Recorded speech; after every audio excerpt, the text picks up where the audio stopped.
Cumprimentos, irmão, com a paz do Senhor Jesus.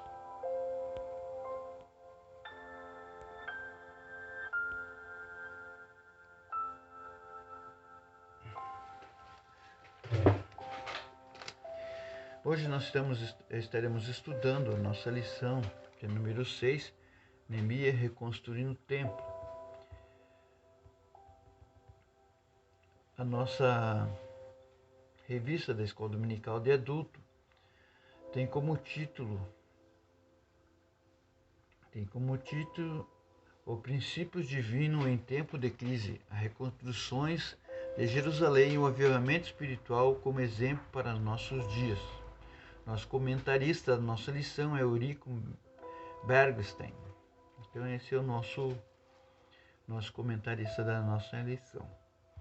Pois muito bem, a nossa lição 6, que é Neemias reconstruiu os muros de Jerusalém, tem como texto áureo o livro de Isaías, capítulo de número 60, e versículo de número 18, a qual não vou ler para não tomar muito tempo do nosso vídeo. A nossa verdade prática tem somente despertado pode vencer qualquer obstáculo para realizarmos a obra de Deus. Nossa leitura em classe encontra em Números, em Neemias capítulo 1, do 1 ao 4, depois 2 do 9 em diante. Bem, nosso objetivo geral da nossa lição de hoje mostra que foi Deus quem despertou Neemias o desejo de restaurar os muros de Jerusalém. Temos como objetivo específico, primeiro, mostrar como Deus responde à oração de Neemias, segundo, saber como foi a ida e a chegada de Neemias a Jerusalém, terceiro, explicar como Neemias iniciou a construção dos muros. Quarto, compreender que o levantamento dos muros provoca grande oposição. Essa é nossos objetivos específicos. A nossa lição, nosso primeiro tópico, tem como título Deus responde à oração de Neemias. Nosso primeiro ponto desse primeiro tópico é Deus enviou emissários a Neemias. O que é emissários? Deus enviou uma pessoa para contar a situação que estava vivendo Jerusalém naquele momento.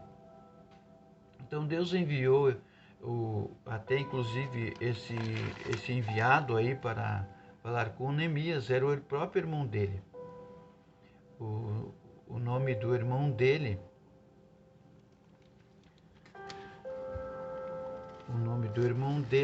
é Anani.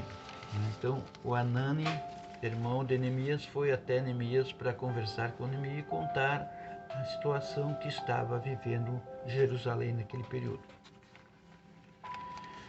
Pois muito bem. Então esse emissário vai lá e conta para Neemias a situação. Diz para Neemias: olha, Neemias, os muros estão derrubados, nosso povo está muito pobre, estamos passando algumas necessidades e a situação não está fácil de viver em Jerusalém. Quando Neemias vê essa situação, ele se angustia, ele fica muito triste. Né? Jerusalém, para você ter um pouquinho de conhecimento da nossa lição, Jerusalém, ou seja, o povo de Israel tinha sido levado cativo à Babilônia. Agora Deus tinha libertado o povo da Babilônia. O império do Medo dos persas venceram a Babilônia e libertaram o povo de Israel. O povo de Israel regressa para a sua cidade de origem, aonde eles encontram a cidade em uma situação precária. E então, meus queridos irmãos, quando Deus envia o Anani para falar para Neemias, contar a situação, Neemias ficou muito triste. O ponto 2 diz: Neemias, angustiado, jejua e ora. Então, nós podemos entender que toda pessoa que passa por uma situação difícil, por um problema, a primeira coisa que ela vai fazer, ela vai orar a Deus. Ela vai buscar a Deus, jejuar, se apresentar a Deus, para ver se tem alguma solução para esse problema. E foi o que Neemias fez. Neemias foi para os seus aposentos, orou a Deus, começou a jejuar, e a oração de Neemias não durou somente meia hora, 15 minutos, não. Neemias começou a orar em dezembro e parou em março, começo de abril, por aí. E Neemias então se dispôs a orar e jejuar, para que Deus viesse a responder a sua oração e ter alguma solução para o seu problema. Então, Deus despertou em Neemias uma profunda angústia pela situação do seu povo que morava lá em Jerusalém. Então, meus queridos irmãos, uma coisa que me chama a atenção nessa lição é que Neemias ele não foi contar para o seu vizinho o seu problema. Ele não foi contar para seus amigos. Não. Ele foi entrar no quarto e foi orar a Deus, falar com a pessoa que resolve. Não adianta você querer resolver o seu problema, contar para as pessoas resolver o teu problema. Vá orar, vá jejuar na presença de Deus, conta para quem pode resolver o teu problema. E foi isso que Neemias fez. Ele começou a orar a Deus, falar com quem podia resolver. E Deus então, no ponto 3, diz aqui a nossa lição, que Deus responde à oração de Neemias. Como resposta da oração de Neemias, Deus despertou o rei para assumir a responsabilidade do empreendimento. Então Deus tinha que tomar uma atitude para que pudessem então ser reconstruídos os muros de Jerusalém. E Deus então falou com o rei, fez o rei perceber a situação de Neemias. O rei observa e vê que Neemias não é aquele homem mais alegre, feliz, aquele homem que estava sempre o seu semblante brilhando. Agora ele está diferente, está com o semblante caído, está com o semblante triste. Então o rei percebe isto. E o rei então conversa com Neemias e pergunta para Neemias qual é a situação de Neemias, o que estava passando com Neemias. E Neemias então responde para o rei que ele não poderia estar alegre vendo o seu povo pobre, passando fome, o seu povo com os muros destruídos, vulnerável aos ladrões, aos assassinos. Então ele conta para o rei. Então Deus desperta o rei, no ponto 4, Deus desperta o rei para atender o pedido de Neemias. Então, irmãos queridos, Deus então toca em Neemias, aliás, toca no rei, e o rei dá carta para Neemias, não somente para Neemias passar pelas províncias, pelos estados, não, ele dá carta para ele passar pelo estado e dá também carta avisando a todos que pudesse ajudar a dar tudo o que ele precisava, né? Então ele dá uma carta com ordem para que o necessário para a construção fosse dado a Neemias. Então Neemias, quando chega em Jerusalém, Deus já tinha dado tudo o que ele precisava para a reconstrução do templo de Jerusalém. Deus, quando responde, ele responde a oração dando tudo aquilo que você necessita, que eu necessito para a cada ocasião, né? Pois muito bem, meus queridos irmãos. Então, o síntese desse tópico é: temos um Deus que ouve as nossas orações. Então fique tranquilo, nós temos um Deus que ouve as nossas orações, e não somente ouve, mas ela também nos responde. O tópico 2 diz assim, Neemias chega a Jerusalém. O que me chama a atenção dessa chegada de Neemias, que Neemias não chegou lá em Jerusalém e chamou os principais, os sacerdotes: olha, eu estou com carta aqui, ó, eu estou com autoridade para mim reconstruir o templo. Não, a primeira coisa que Neemias faz, Neemias começou a levantar, ele começou então Neemias chega em Jerusalém, ele faz um levantamento da real situação dos muros. Toda pessoa que vai começar uma construção ou reconstrução, primeiramente ela tem que sentar, ela tem que pensar, ela tem que observar. E foi o que Neemias fez. A Bíblia Sagrada diz que o homem prudente faz a sua casa, a sua construção na rocha. E foi que Neemias fez. Neemias observou, né? Neemias observou os muros, a situação, o que ele ia ocupar, o que ele precisava. Então ele armou um plano estratégico, né? Um plano estratégico para alcançar os seus objetivos, né? Então o ponto 1 diz assim, Neemias faz levantamento real da situação. E Neemias, o que me chama a atenção é que Neemias ele vai à noite observar, ele não deixou ninguém ver ele. Ele vai à noite e começa a observar, sai à noite na companhia de poucas pessoas, e não convidou muitas pessoas, convidou poucas pessoas, alguns homens, sem dizer nada a ninguém. Qual era o seu objetivo em Jerusalém? Era para que pudesse então despertar naqueles homens o desejo também de se unir a ele, para que pudesse ser construído reconstruído aqueles muros. É a mesma coisa com nós. Nós que somos líderes de trabalho, nós não fizemos trabalho sozinhos, não. E nem nós podemos pegar uma pessoa e fazer ela fazer todos os trabalhos. Porque nós temos que fazer algum trabalho para Deus, uma obra para Deus, nós temos que juntar a todas as pessoas, agregar todas as pessoas para que a obra tenha êxito. E foi o que Neemias fez. Neemias então convidou alguns, e aqueles alguns começaram a incentivar outros, então começaram a reconstruir o templo de Jerusalém. Neemias declara a sua intenção de reedificar os muros.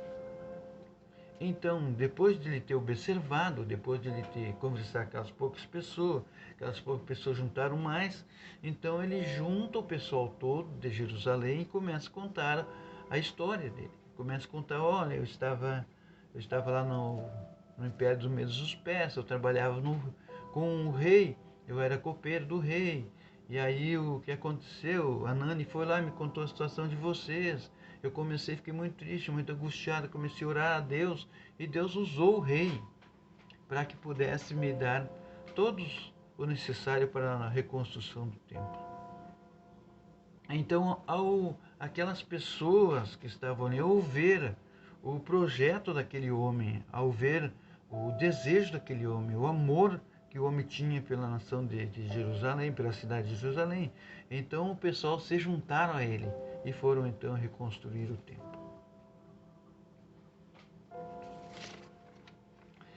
O terceiro tópico diz assim, Neemias iniciou o levantamento.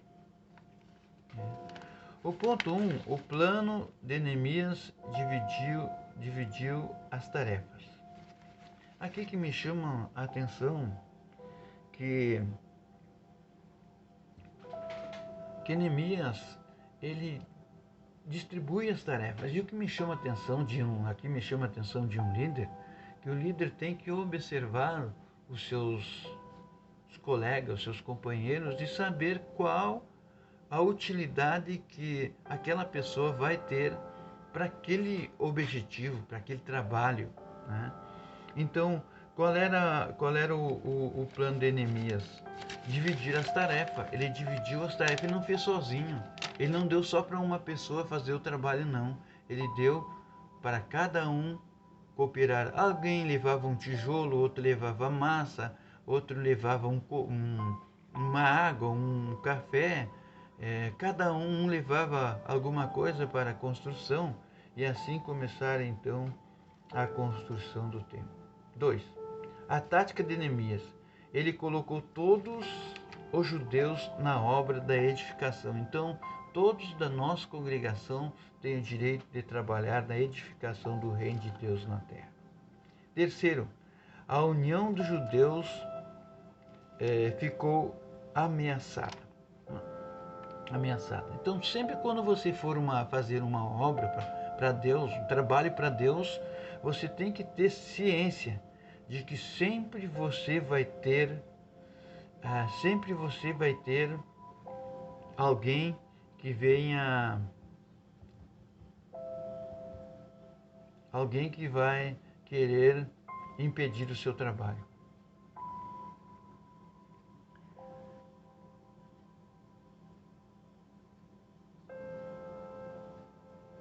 Então ali o que houve? Surgiu então um problema entre os pobres e os ricos, né? Sempre isso acontece.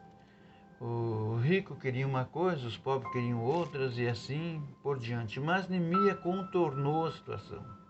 Neemias então conseguiu a orientar, né, os seus subordinados, os seus companheiros de trabalho. E quando ele resolveu, ele continuou então a obra. O ponto 4 diz assim: o levantamento dos muros provoca grande oposição. Então aqui que você vai ver, né, a situação de Neemias. Neemias então ele encontra uma grande oposição. Sanbalaque se levanta contra Neemias para que não fosse feita a construção do templo. Então o ponto 1 diz assim, ó: iniciada a edificação dos muros, os inimigos se manifestaram. Sanbalaque e Tobias usaram várias estratégias para que a obra fosse interrompida. Neemias e seu liderado conseguiram vencer e continuar a obra do muro. Então, a primeira coisa que Sanbalaque e Tobias fizeram foi querer humilhar Neemias. Dizer que esses muros que eles estavam construindo, uma raposa passaria e os muros iam cair. E o que mais que ele fez? Ele juntou os governadores de perto de Jerusalém para colocar oposição contra Neemias. Mas graças a Deus que Neemias e seus liderados conseguiram a vencer e continuar a obra. E a obra não foi interrompida. Ponto 2 do tópico 4. O muro foi solenemente inaugurado. Para a edificação dos muros foram convocados todos os levitas, a fim de dedicarem o muro com alegria, com louvores, com cântico e com saltério e com alaúdes e com harpas. Tudo foi purificado. Depois da construção do templo, o que aconteceu? Eles festejaram muito. O que eu aprendo aqui? Que toda vitória que Deus me dá, eu tenho que festejar muito, eu tenho que gritar muito, eu tenho que falar muito do que Deus fez em minha vida, o que fez para minha casa, que fez para minha igreja, que fez para minha cidade.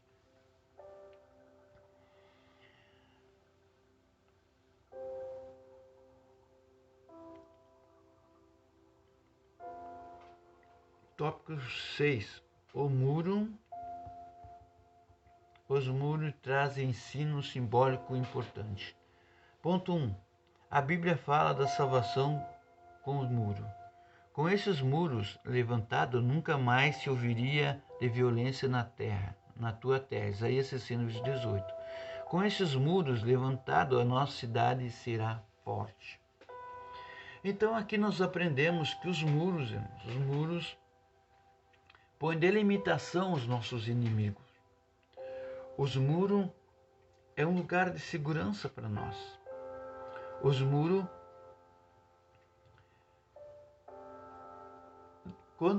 os muros nos fazem sentir mais forte. Fez a nação de Israel sentir mais forte, menos vulnerável. E na nossa vida espiritual é a mesma coisa. Eu lembro de um testemunho de um missionário que ele estava indo no meio de um deserto e todas as noites ele orava. E passando-se 7 noites ele orando, na 7ª noite ele orou só um pouquinho e foi dormir. E aí o pessoal entraram a chegar até onde eles estavam, os assaltantes chegaram até onde eles estavam, e eles ficaram apavorados. E os cidadãos perguntaram, não assaltaram eles, só perguntaram para ele, mas o que acontecia? Todas as noites nós não conseguíamos entrar e encontrar vocês, parecia que tinha um muro ao redor de vocês, e por que hoje nós conseguimos? Aí ele entendeu que aquela noite ele tinha orado pouco. Então o nosso muro é a oração na presença de Deus. Os muros da salvação é um permanente. Ponto 3, o muro da salvação é uma permanência, linha divisória entre o reino de Deus e o reino deste mundo. A fronteira entre trevas e luz ainda continua, nada mudou. Nada mudou. Nossos muros têm que estar levantados ao nosso redor. Temos que vencer o mundo que nos seduz. O que era ganho agora é perda por Cristo. Filipenses 3, versículo 7. Devemos buscar a vontade de Deus, pois estamos nele. A conclusão. Toda obra feita para Deus tem seu preço. O inimigo se levanta, lutas são travadas, mas Deus, segundo o seu poder em nós, dá-nos a vitória completa. E o que é interessante dessa lição, irmãos, que eu fico tão feliz, satisfeito, que por incrível que pareça, os muros foram reconstruídos em 52 dias. É um milagre de Deus. É um milagre da união dos irmãos. É um milagre. Por isso que o salmista Davi diz no Salmo 133, ó, quão bom e quão suave é que os irmãos vivam em união, porque é como óleo precioso que desce sobre a cabeça de Arão. A união faz a força. E incrível, irmão, o que 52 dias foi construído, os muros, reconstruídos os muros. E incrível, se você observar, o ano tem 52 semanas. Entendeu isso? Que Deus te abençoe, que Deus te guarda, que Deus continue te ajudando. E desculpa por ter pouco assunto na lição, por causa do vídeo, que é muito pouco tempo para o vídeo. Essa aula deveria dar em 1 hora, 1h30, 1h15 minutos mínimo. Mas o demos em 23 minutos. Que Deus te abençoe, que Deus te guarde, que Deus te fortaleça e que essa lição fique em sua memória e que você continue recebendo as bênçãos de Deus que enriquece e não acrescenta dor nenhuma. Deus abençoe em nome de Jesus. Amém.